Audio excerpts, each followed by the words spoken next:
বন্ধুরা, good morning everyone, সবাইকে বললাম। তো যাই হোক, আজকে আমি রান্না করছি দেশি মোরগ। কীভাবে রান্না করছি রেসিপিটা দেখাবো। এই হচ্ছে আলু কেটেছি, এই হচ্ছে টমেটো, পেঁয়াজ, আদা, রসুন, আর এটা পেঁয়াজ ফোড়নে দেবো। কীভাবে রান্না করছি, এই যে মশলা বানাবো, তাই জন্য এই যে পেঁয়াজ দিচ্ছি। হাতে মশলা করতে পারছি না, হাতে খুব ব্যথা। এবার মশলা দেবো, ধনে গুঁড়ো, এই লঙ্কার গুঁড়ো, জিরের গুঁড়ো দিলাম, কাশ্মীরি লঙ্কার গুঁড়ো। অল্প জল দিয়ে পেস্ট করবো। মশলাটাকে আমি মশলা থেকে যে বাটিতে ঢেলে নিলাম। এবার কড়াই তেল দিলাম, গরম মশলা দিলাম, এবার দিলাম তেজপাতা, এবার দিলাম জিরে ফোড়ন,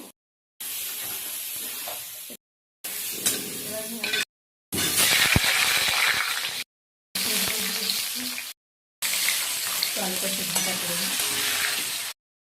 না। আমি এর মধ্যে পেঁয়াজটা টমেটোটা দিয়ে দেবো, দিলাম। একটু ভাজা করে দিন, আর কাঁচা কাঁচা লাগলে দেখতে কেমন লাগছে না। এই একটু হালকা করে দিতে লাগছে।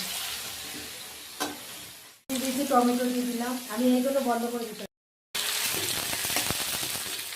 একটু হালকা করে ভাজা ভাজা করে নিই, তারপরে মশলাটা দিয়ে দিই। মশলাটা দিয়ে দিলাম,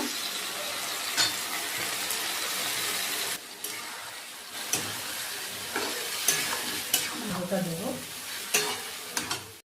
দিয়ে দিলাম।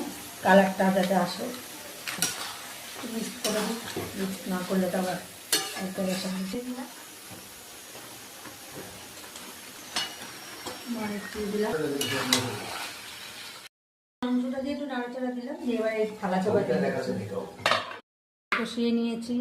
এবার প্রেসারে দিচ্ছি, গরম জল দেবো না। মাংসটা দেশি মোরগ হলেও মাংসটা খুব ভালো সেদ্ধ হয়ে গেছে কষাতে, বেশি না, অল্প দেবো।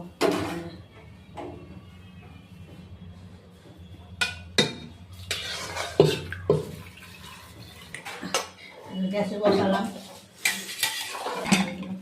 দুটো সিটি হলে আমি এই যে গরম মশলা দিয়ে দিলাম, একটু বেশি করেই দিলাম।